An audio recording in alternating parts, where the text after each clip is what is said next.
Hello, everyone. This is Rachel Yellen with the Yes to Birth Experience. Today, we are super lucky because we have Julie Bonapace, who is a researcher and educator and the author of the Bonapace Method. Welcome, Julie. It's so nice to have you. Hi, Rachel. I'm so happy to be here. Yay. So Julie is by education way back when was trained in social work, and she specializes in neurophysiology and pain management. She is an EFT, that's the Emotional Freedom Technique practitioner. She trains healthcare providers in 15 different countries, and I really want to highlight that because she is very much into the non-pharmacological ways of managing pain, and she goes around the world and teaches health providers on how to help women have a better birth experience. So, Julie, I'm going to jump right in and ask you to just tell us what got you into the work that you do, the work as a whole, and then specifically the birth work.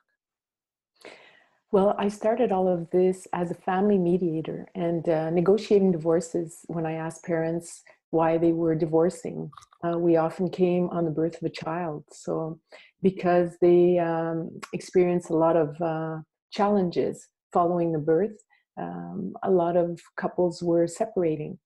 And then I got interested in trying to figure out why this was happening. And I'd ask the mothers, and they'd tell me that they felt tired and overwhelmed and isolated. And I ask the partners, and they tell me, well, I kind of feel left out. I feel like I'm not part of it. And there's no sexuality or very little. And there's this whole list, and I come at the bottom of the list. So my intention really was to involve the partner. That's my work originally really, and always, even to this day, is to strengthen the couple so that they can face the challenges of parenting in an easier way and together.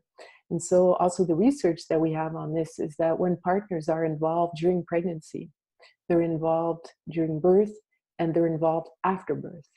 And when they're not involved, when, traditionally we used to tell partners, you need to be out of the birthing room, and you don't know anything about birth, and you don't know anything about taking care of the children. So when partners aren't involved in educating and parenting the children, they're more at risk of a divorce. So really the reasoning behind the program that I developed was to empower the parents. But then, imagine if as a social worker, I'd tell them, well, why don't you come to group therapy, and we're going to discuss the challenges and help you face the crisis that you'll have in postpartum. They're going to say, well, I don't feel that we need any help, right? So I addressed the most urgent concern that parents had in pregnancy, and it was pain. And it just so happened that I practice a lot of extreme sports. So I rock climb, and I kite surf, and I whitewater canoe, and I practice a lot of sports that require a lot of focus. And throughout all of these sports and through yoga, because I became a yoga teacher about 30 years ago. So through these techniques, through these practices, I developed the techniques that really help to focus the mind. So when you're scared, or when you're in a situation of pain, how do you overcome these sensations? So that's how I put together my program. And then through the research that I did in a pain management lab, we really went deeper in understanding the mechanisms. And basically that's what I'm teaching in hospitals all over the world, and to doulas and to parents. It really is how to activate the resources that we have. So tell us, what one of the, of course, the biggest thing, you ask, or you do a poll on, women's biggest concerns for pregnancy, and they say the number one thing is their fear of the pain. So why, it's always fascinating for me as somebody who's been to hundreds of births, and, why do some women say, like, yeah, it was totally fine. It was totally manageable. It just felt like it was some stretching and some pulling. And other women say it was excruciating. It was the worst thing. Can you help us understand that better? That's a really good question. You know, I've just published with the Society of Obstetricians and Gynecologists of Canada the guideline on non-pharmacological pain management. And one of the topics that we address is the origins of the signal. Why is there pain? And actually, there is no clear origin. So if you have an accident and you cut your hand, the origin of the pain is from the lesion. But in birth, there is no lesion per se. Nothing is breaking, right? So your pelvis is not breaking, and you're not tearing your uterus in normal context, right? So what is the origin of the pain? So the physically, we can say that nociception, or the origin of the pain, can be related to the stretching of this tissue. You know, like when you're doing a yoga pose and you're going deeper, you're going to feel some stretching. So it could be that. It could be some pressure, depending on how the baby is positioned in the pelvis. It could be some pressure that's exerted in some section or another. But what we know now is that the psychological component of pain, which is called pain unpleasantness, and the emotional aspect of pain, is something that will increase by 1,000 the sensation. So depending on what's going on in your head and what you're telling yourself in your head, it can increase or reduce the pain. And this is where in our society we've really gotten it wrong, because we're depicting a powerless woman, a woman yelling, being probed, being touched, being disturbed. Never a woman who's zen or happy or experience orgasm, ecstatic births. We never see that. And so women are conditioned to believe that it's going to be painful. And because they're expecting it and anticipating it, they're increasing the unpleasant signal in whatever contractions they'll have. And even in the terms that we use, like contraction, if we called it a wave or a surge or a rush or a sensation, it would feel a lot less uncomfortable. So I would say that historically we have a lot of blocks that are created by our culture. And that's why it makes the experience so traumatic for many women. There's also another aspect, is that since birth has gone into medical communities, so in hospitals, it's only been about 100 years in many countries. We've treated the birth is treated as a sickness, a disease, you know, like something that's going to happen, something dangerous that's going to happen. And so a woman is treated with a lot of interventions that will increase the sensations. So many countries where I work, women are induced into labor. So when you induce labor, you're going to increase pain because you're inhibiting the natural hormones that reduce pain. When you stop women from eating and drinking, as they do in many countries, you're also going to increase pain. I mean, if I don't eat for 24 hours, I'm going to be in pain, right? And I'm not even laboring. So stopping women from moving because they're connected to monitors, or they have beeping sounds or clocks that are activating their mind, is also going to increase the signal. Having vaginal exams every hour, 2 hours, 3 hours is going to increase the sensations. Having people come in and out of your room is going to increase pain, right? So there are a whole bunch of interventions that occur that increase pain. And so this confirms what the birthing person is believing. So she was taught to believe that it's painful. She has these interventions, they're painful. So it confirms equals, yeah, it's painful. And then there's the anticipation of it. And the more you anticipate, the more it's going to create pain. So there's this whole cycle of culture that we need to work on. And that's why we say before pregnancy and during your pregnancy, take time to remove these blocks, the blocks that may occur to create the fear inside of you, the fear that you can't do it. Surround yourself by people who believe in you, who believe that you can do it. Prepare your body physically, prepare yourself emotionally and psychologically and spiritually, so that you can be in an environment that's going to support you. Because the environment is going to be for at least 50% of the equation. So if you're in an environment that's zen, people, love you, respect you, take care of you, you're going to experience a lot less sensations. And if you're not feeling safe, you're going to experience a lot more. Totally. Julie, I'm thinking of so many women, who come to my classes. And when I start talking about some of these things that you're mentioning, which I'm so grateful that you laid it out so clearly, like these are the things that we see in this birth room that create more pain for women. Mm-hmm. And I see a lot of these women, and they say they get it. They get it intellectually as we talk about it, but there's that, it's almost like well, what do I do now? And I'm wondering if you can speak to, okay, I get that. Like a vaginal exam is not going to help me be able to focus inward and trust my body and relax. But now what do I do with that? Mm-hmm. So that's a really good question. And there's a lot of work that's being done. Deborah Pascali-Bonaro worked on the women's rights and having respected rights for both the baby and the mom. The first thing we need to know is that we're allowed to say no. I mean, that's the first thing we need to get to. This is our body, this is our baby, and this is our life. So basically, we're allowed to say no.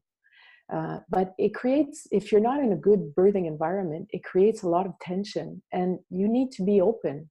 And it's hard to be open when you're tense and you're fearing, why are they going to do this? Why is this happening? So if there's any way of being outside of the birthing environment, the traditional birthing environment, I think that births need to go back to a more natural physiologic environment.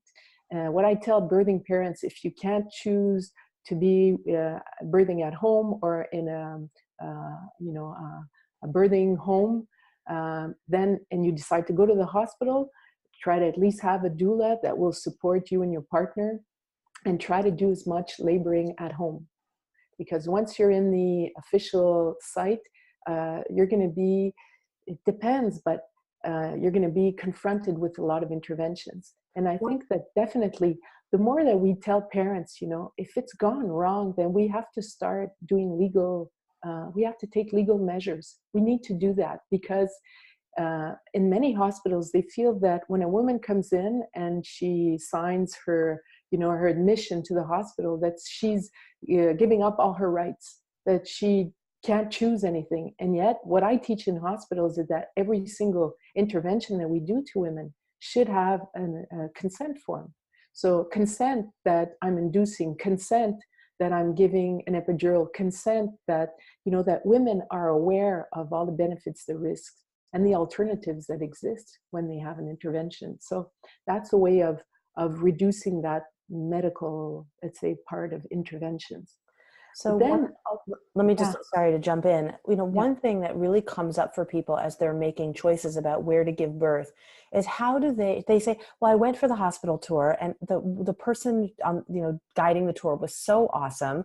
And they said all these wonderful things. And then I'm sitting here thinking, but that person doesn't even work at the hospital, or maybe it is a labor and delivery nurse, but what questions, what are like your top 3 questions for people when people are searching for where to give birth? What should they be asking, not just on the tour, but how do they get the real data and the real story about what's occurring in the hospital in general, and then within the practice that they have chosen? And that practice may have 6 providers or 10 providers that are on a rotation, or with each individual practitioner. What are the top questions to ask to get real clear about this? Well, it's very difficult. You see, scientifically, it's been proven that what reduces interventions and creates safety is continuity of care. So continuity of care means that you have the same person that's with you during pregnancy, during birth, and after birth. That's why the midwifery model of care is the best model in the world. It's the cheapest and it's the safest because there's the trust that's built between the mother and the midwife. So we have to say the real things. When you go into a hospital, it's gambling. You're gambling because you don't know who's going to be there. So you could have the really nice nurse, or you could have the midwife or the nurse who hasn't slept for a week and who's just overwhelmed with work. And the midwives and nurses in many hospitals are just overworked. So this model doesn't work. There's too many people that the same healthcare provider has to take care of. They're burnt out. I can tell you, in all of the countries where I've worked, there is a high level of burnout in the healthcare providers because the model doesn't work. We have too many women in one spot being taken care of by one woman or one professional. So in Algeria and Morocco, where I work, there is 65 to 135 women who labor in 24 hours, and there are only 6 midwives. So women die in these contexts because of lack of care. So these women would be a lot better off at home, where they have their partners, their sisters, their mother, someone taking care of them. So you see, I'd say the setting is really important.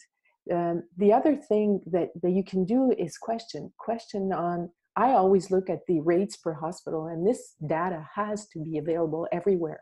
So you look at the data for the hospital, but there's also a big variability in the hospital. So you could have one physician who has 10% rate of cesareans and another physician who will have a 90% rate. I mean, I was working in Lebanon, and there was a doctor who he had pride in telling us that he had 100% rate of cesarean section. So if the rate in the hospital is 40, it was 60% in that hospital, but there was a doctor who had 15%, right? So you can't even rely on the data from the hospital. You need to have the data from the OB, right? And then you don't know exactly who is going to be the OB. So I don't think that model of care is the ideal model for laboring women, really. But if I were, I would ask questions, but then again, there are many women who have asked. They have publicity out saying this is a natural birth facility. We listen to your desires and your needs, and you can labor in the position you want. You can give birth in the position you want. And yet when women try to do that, they're told that it's not possible, it's not safe, they're not comfortable, it's not something that we do, and we have protocols. And so I don't know, my idea is we need to get births out of hospitals unless they're high-risk births. So I don't know if I've answered that well for you. And you've articulated it really beautifully and cleanly. And what you're talking about is based on a tremendous amount of evidence, not only that you've researched, but where you have seen this in many, many different countries, and where we know that we are doing, particularly, I'm in the United States and I know you're in Canada, but we're in North America in general, we're doing a very poor job of providing safe births and happy births. Mm-hmm. And of course, we have huge rates of postpartum depression, and huge rates of mothers not being able to successfully breastfeed their babies, and so we've got a lot of issues. So I wanted to ask, what resources, what resources do we have? Well, for pain management per se, we have a lot of resources that are hardwired in our body. I mean, we've survived over tens of thousands of years in conditions that are very difficult. I come from northern Quebec in Canada, and it's typically minus 35, about 25 days, 30 days in the year. And you think of the First Nation women who labored and gave birth to children and large families in those conditions, I mean, without electricity and without, commodities. And we survived and we thrived as a population all over the world. So there has to be something that we do right in labor, right? So these resources are hormonal and neurophysiologic. So to cope with sensations, we were given hormones. And hormones that are produced by our body are there to help us experience ease in labor. So that means that they reduce pain. We have hormones that help us feel love and attachment towards our baby, and that ensures that we take care of our children, right? So the problem, and I'm sure you'll have someone speaking to this in your summit, but the problem is medical interventions, they interfere with the normal course of our hormones. And that's why we have women who have trouble breastfeeding, who have postpartum depression, who have attachment problems. It's related to the fact that we're giving them drugs. the epidural or synthetic oxytocin that is going to inhibit and modulate the natural hormones that we have. And that is bad because we haven't even researched entirely what effect it has on the newborn, but now we're seeing that it's having an epigenetic effect. So it's changing the genes, the expression of the genes of the newborns. And so we have to stop messing with this. We have to stop doing things just by commodity and really start respecting the physiology of birth. How does it change the genes of the baby? What does that look like? Well, I'm sure there's specialists. Sarah Buckley will be able to answer this better than I will. But essentially what it is when you're giving synthetic oxytocin to women in labor, the endogenous resource, the natural oxytocin that we release from our brain is shut down or diminished because you have the synthetic oxytocin, right? So it's circulating in your body. And so the brain is saying, well, I'm not going to produce anymore because there's a lot. So the problem with the synthetic oxytocin is that it doesn't cross into the brain, doesn't cross the blood-brain barrier. So it doesn't go into your brain. So it doesn't have the emotional, feel-good, love sensation that you have with the normal hormone. And this normal hormone is because you're inundating the baby's system during birth. It has an effect on the baby's ability to produce his own hormones. So we don't have all the answers on this, but we're definitely getting some information now where we're seeing in young children difficulties like autism, depression, suicide rates, things like that are pretty alarming. They're difficult to correlate, to say, oh, it's because of this that this happens. So that's correlation that's difficult to make. But we're definitely seeing a lot of psychological, fragilities, with young children now. So I think that this is something that needs to be addressed. Okay.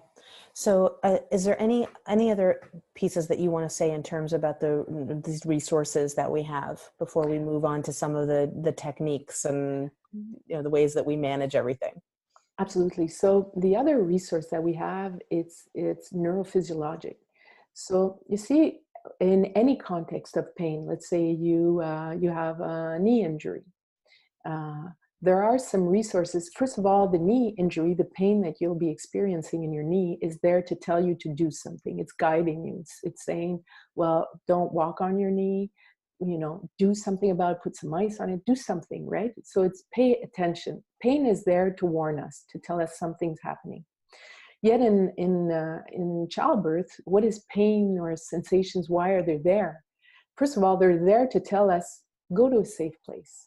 Because imagine if you didn't feel anything, you probably would give birth while you're doing your groceries, right? And that could be dangerous, right? Because you could be in an environment that's not safe for you or the baby. So the sensations that you're experiencing are just telling you, go somewhere, do something, okay? Find your tribe, find your people.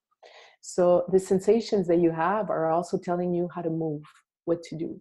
So in birth, and in any other context, there are three mechanisms that will guide you in reducing the sensations. The first mechanism is called the gate control theory, and it's a theory that was developed in the 60s by a Canadian researcher and an English researcher. And what they discovered is that when you caress, when you lightly massage the painful area, you're going to reduce pain. So if you have a sore knee, you're going to rub your knee, and that's going to feel better, right? So by rubbing, you're blocking part of the signals that go to the brain, and that's a way of reducing pain. So for a laboring woman, if she's experiencing sensations in her back, what she could do, or what her partner can do, is just use some water. So you can just use a shower or a bath, take a bath, and while you're bathing, you're caressing the painful area. So it's the way of using the gate control. So you could do a light massage, you could vibrate, so move her, if she has problems in her back, you can move her buttocks or move her thighs, vibrate her thighs. You can caress that zone. So when you're caressing the painful area while you're experiencing pain, you're blocking part of the signal. And this is something we do naturally. When a child hits himself, we will rub the sore, we'll kiss the sore, and it's a way of creating a non-painful stimulation of the painful area. So that's the gait control. And there are a lot of techniques also moving, ambulation, so swaying, rolling on a ball, moving your back, and that type of massage will also help. The second mechanism is called, it's a bit technical, but it's called the diffuse noxious inhibitory control mechanism. So it's what we call the DINIC system. And this is kind of like a counterintuitive mechanism. It's related to creating a second pain. So when you're experiencing, let's say you have a sore knee, you're having a lot of pain in your knee, and you create another pain somewhere else. It can be anywhere. So you'll press on an acupressure point in your hand, or you'll bite your lip, or you'll use anything else that would create a second pain. What happens is that your brain is going to receive the second signal, and it's going to want to understand why there's a second signal and know if this second signal is more important or different or dangerous from the first. So temporarily it releases endorphins, a neurotransmitter that will block the first signal, so the pain in your knee, and it will just maintain intact the second signal so it can analyze the second signal. And you see, we use this spontaneously. For example, if you hit your finger with a hammer and you bite your lip, when you're biting your lip, you're creating the second pain. And it reduces the pain of what you're feeling, from in your thumb if you hit your thumb. So it's this notion that when you create the second pain, you'll be producing neurotransmitters, the endorphins. So how do you use this in labor? Well, in Algeria, women traditionally, they'd put a rock in their hand, a little stone in their hand. And when they'd have a rush or a contraction, they would squeeze the rock. So squeezing the rock would create pain in their hand, and that would reduce the intensity of what they're experiencing in their rush. Another technique that you can use is just having a little bucket of ice. And then you have your rush. When you start having your contraction or your rush, you put your hand in the ice. And then after a few seconds, it starts creating a second pain. And that second pain is going to reduce the first. So you can also use acupressure points. So some points have to do with creating contractions, facilitating the dilation of the cervix, maintaining the energy in the mom. And so when you find these different points, you can just apply a strong pressure once the contraction or the rush is well established. So if the woman says, now it's intense, you create a second pain. And that's a mechanism that works tremendously well. You see, my colleagues and I, we published a large study with 34,000 women. It's 57 randomized controlled trials that we put together in a review study. And we demonstrated that if you caress the zone, so you use the gait control, you'll reduce the level of epidurals by about 20%. But you won't have a lot of effect on the other interventions. With the DINIC, so creating the second pain, you're going to reduce the rate of epidurals about 40%, and you're going to increase satisfaction. So it's a mechanism that's more robust, but you can use both of these mechanisms together, right? So there's a third mechanism, and the third mechanism is the most powerful mechanism, and it's called what we call the control of the mind, or deviating attention. So in our brain, we have the capacity to produce a neurotransmitter, again, the endorphins. Endorphins are the substances that reduce sensation, right? It's kind of a type of morphine that really makes us feel good.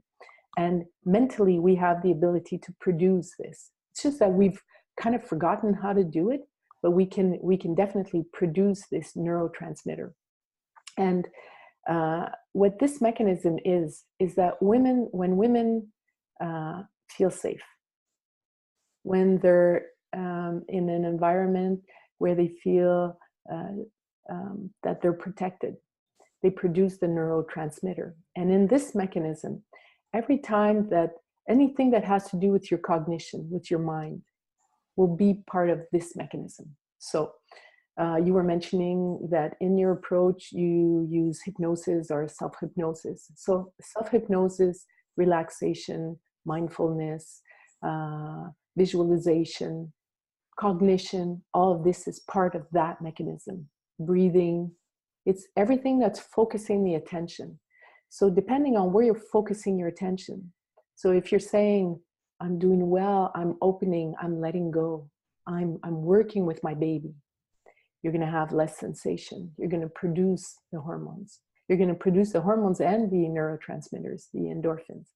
But if in your mind you're saying, I'm dying, I hate this, I want this just to stop, I'm scared, what if? You're going to produce stress hormones, and you're also going to produce you're going to inhibit the production of the endorphins. So depending on what's going on in your head, it's going to impact how you're going to experience your rushes. And this mechanism, when we tested it with the 34,000 women, with this mechanism, when women activate this, they reduce by 60% their chance of having a cesarean. They reduce all medical interventions, and it also reduces pain and sensations. So when we finished this study, I was working in hospitals, and one OB came to me and he said, if I understand correctly, if we treat women well, they'll have better births. It's like, well, yeah, exactly. That's exactly it. It's a no-brainer, but it's something that is really neglected a lot. So we really need to have partners work with women to support them, to support their environment, to support their choices. And if they see that there's neglect or there's a lack of respect, then they need to correct that. The partners need to correct that, because women in labor, I mean, we're supposed to be open. We're not supposed to be fighting. And if we're fighting, then we're producing the hormones that are counterproductive to what we're supposed to be doing, which is opening. Totally. You've articulated that so beautifully, and I feel like our listeners and whether you're, for our listeners, whether you're pregnant or whether you're a birth worker, there's so much takeaway here. One thing, Julie, that I know we need to get into this is the EFT. Can you just share just a little bit, because I'm assuming that that's in the third category, right, of technique, in terms of the mind.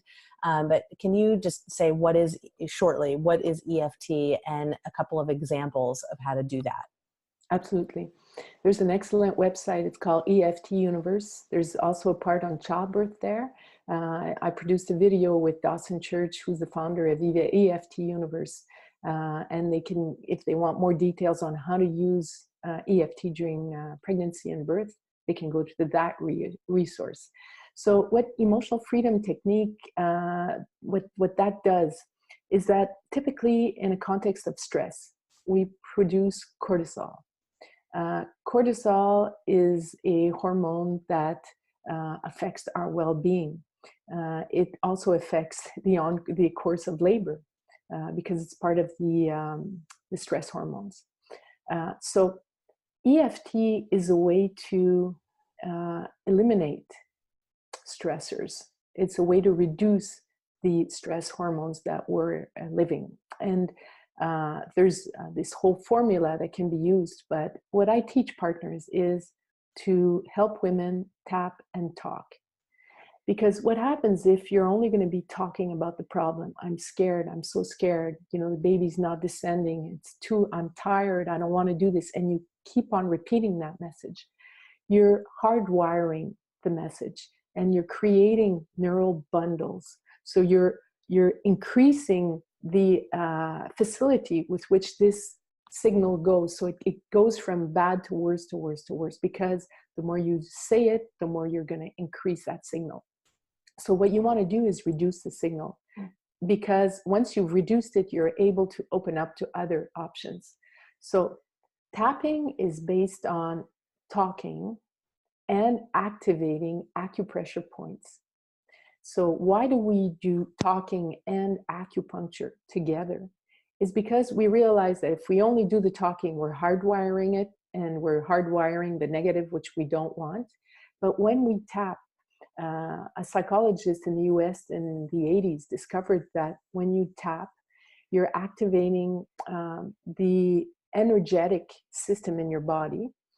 And these points are related to creating calm and focus in your brain.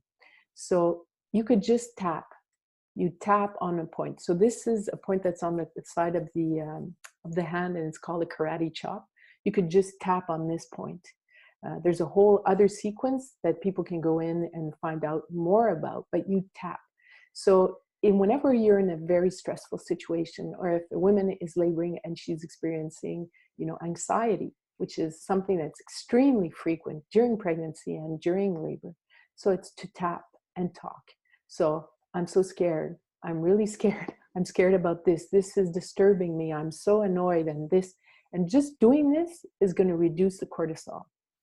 So that would be, let's say, step one. I always teach the partners, don't tell women what to do. Don't tell them, it's going to be okay. Don't tell them, don't worry about it. Don't think about it. Just let them express it. So, even though I have all this fear, and this is the opening sequence, we'd say, even though I have all this fear, I choose to love and accept myself. And we repeat that. And then we could go on tapping all the other points. I don't think I have enough time to explain all the points, but these points will help reduce intensity, anxiety, stress. And step number one is to release it. And then eventually you start opening up to, okay, I have all this fear. Why do I have all this fear? This fear comes from here. I have this, I have that. What can I do? And then you can start finding, it creates space for you to find some solutions. But the most important thing in labor is to release.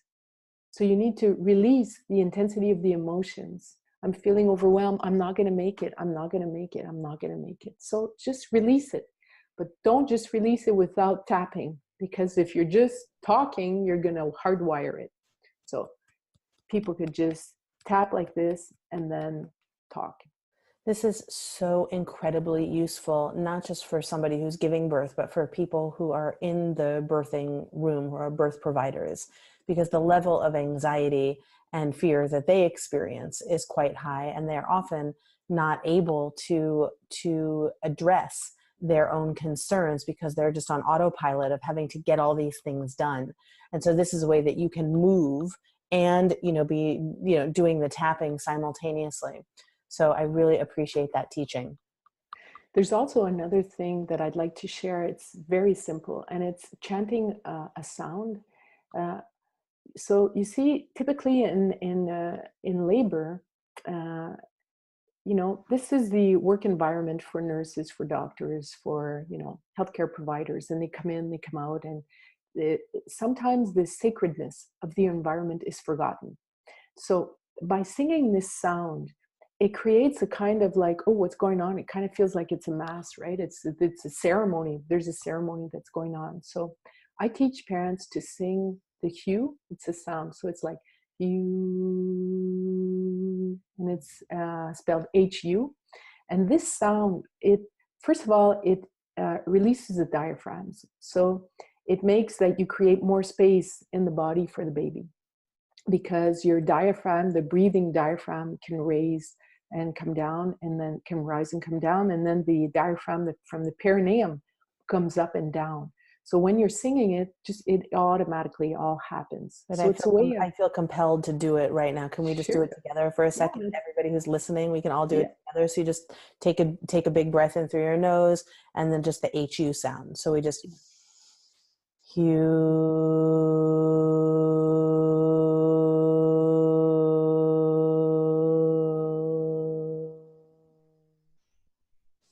Oh, I feel that, especially towards the end.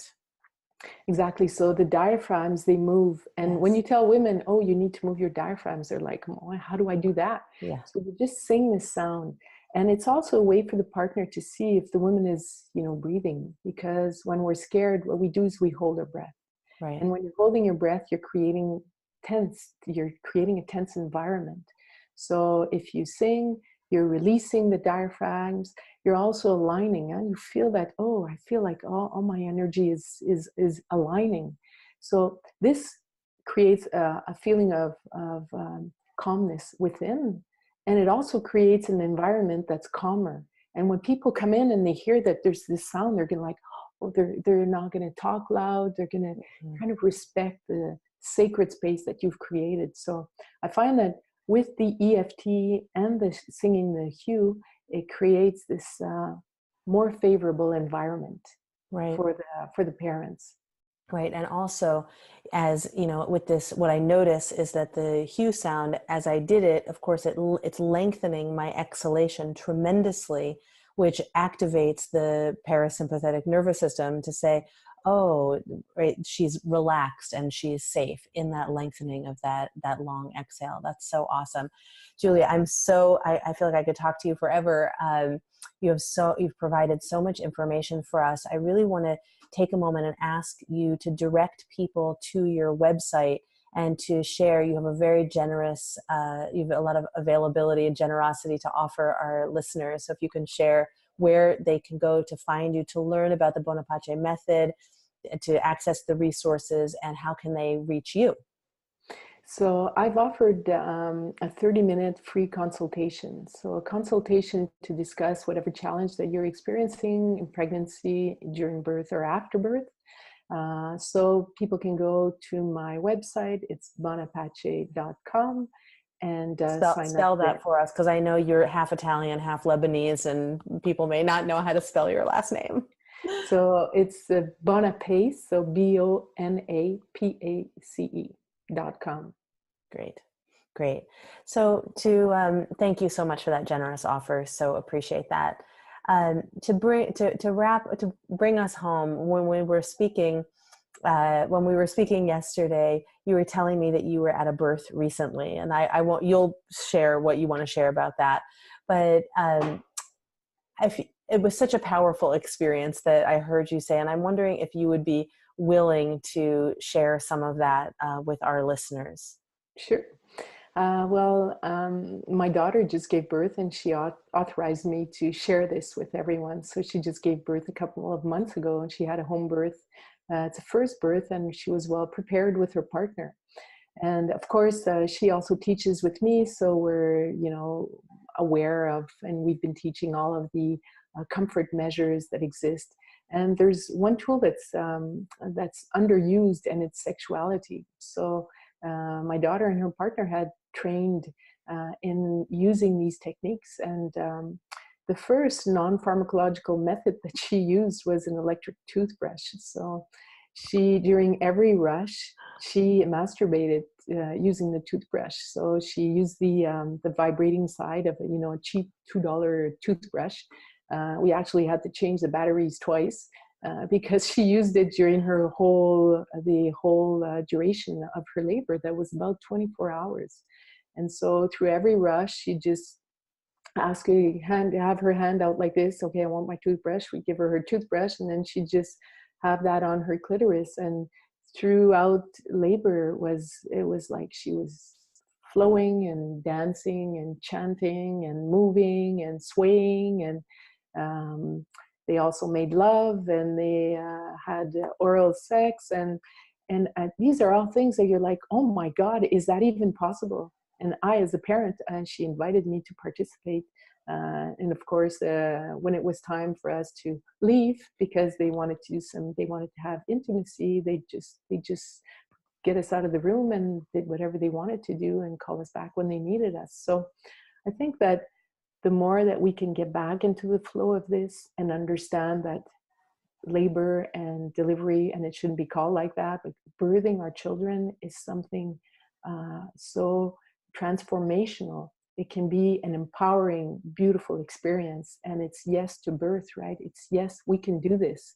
So we've forgotten that we're goddesses, and we need to remember that, and our partners need to honor that, and they need to help us express that. And we do that by preparing. So prepare, prepare, prepare, because we have to fight the culture of fear that's been pervasive in the last 300 years, the fear of birthing. So we need to re-empower ourselves, take back our births.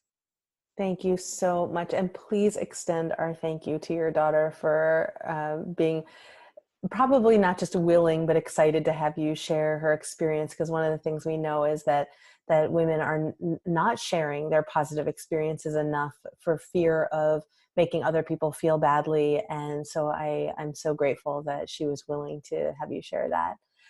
Julie, it's been wonderful to be with you. So all of you Yes to Birthers, visit Julie Bonapace's website and call on her. As you can see, she's got a tremendous wealth of information and knowledge and experience. And we are very lucky to have had her with us for the Yes to Birth experience. So I'll say goodbye to all of you, and we'll see you soon. Thank you, Julie. Thank you. I am so happy that you're a part of the Yes to Birth movement. Please visit yes2birth.com to learn more about my pregnancy, birth, and beyond audio relaxation program, my childbirth education and techniques programs, and my private counseling and coaching. Yes to Birth. I'm Rachel Yellen. Bye.